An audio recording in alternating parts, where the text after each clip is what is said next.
Bharatiya Janata party నేను ఇంతకుముందు ఒకసారి చెప్పాను, గుర్తుందో లేదో, భారతీయ జనతా పార్టీ కార్యకర్తలందరూ కూడా గుర్తుపెట్టుకోవాలి.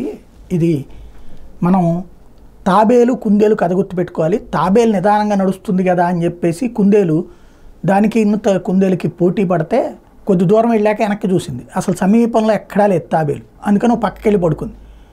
ఇది నిద్రపోతూ ఉంది ప్రశాంతంగా. తాబేలు ప్రశాంతంగా నడుచుకుంటూ వెళ్ళిపోయిందంట గమ్యం. అలాంటి పరిస్థితి తెచ్చుకోకుండా ఉండాల్సిన బాధ్యత ఉంది అని చెప్పాను. బట్ ఇప్పుడు చూస్తే ప్రతిపక్షాలు స్కెచ్ల మీద స్కెచ్లు వేస్తున్నాయి.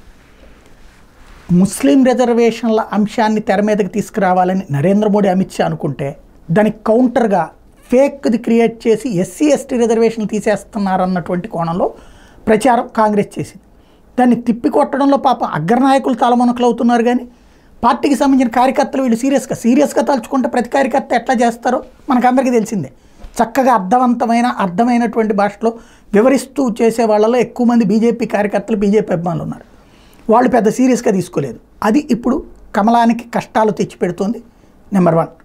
రెండోది వచ్చేటప్పటికి రేవణ్ణ ఉదంతం కర్ణాటకలో దాదాపు 26కి 25, 24 వచ్చేస్తాయి అనుకుంటున్నటువంటి సందర్భంలో రేవణ్ణ అనేవాడు ఒక దరిద్రుడు చేసినటువంటి దరిద్రపు పనులు, ఆడవాళ్ల పట్ల అమర్యాద కాదు, అనుచిత ప్రవర్తన, అసలు వాడిని కాల్చేవతల పడేదగినటువంటి నేరం.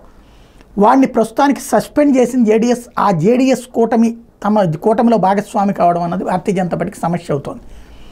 ఇలాంటి పరిస్థితులలో ఇక్కడ సీరియస్గా దృష్టి పెట్టుకోవాల్సినటువంటి అవసరం ప్రతి భారతీయ జనతా పార్టీ కార్యకర్తకి, నాయకుడికి ఉంది. ఎందుకంటే ఇప్పుడు కనుక సీరియస్గా దృష్టి సారించకపోతే ప్రత్యర్థులు పన్నే ఉచ్చులోకి చేరుకున్నట్టు అవుతుంది.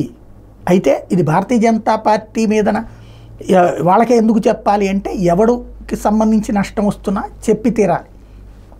ఎస్పెషల్లీ భారతీయ జనతా పార్టీ ఇప్పుడు మళ్ళీ అధికారంలోకి రావాలనుకుంటున్నప్పుడు ఎదురవుతున్నటువంటి సవాళ్ళు, దాన్ని సీరియస్గా దృష్టి సారించాల్సినటువంటి అంశం ఉంది. మరొక వైపున మహారాష్ట్రలో శివసేనకు సంబంధించి సీరియస్గానే ఎఫర్ట్ పెడుతున్నా అవతల ఇలాంటి కమిటెడ్ కార్యకర్తల దళం సహకరించకపోవడం అనేటువంటి సమస్య అవుతుంది.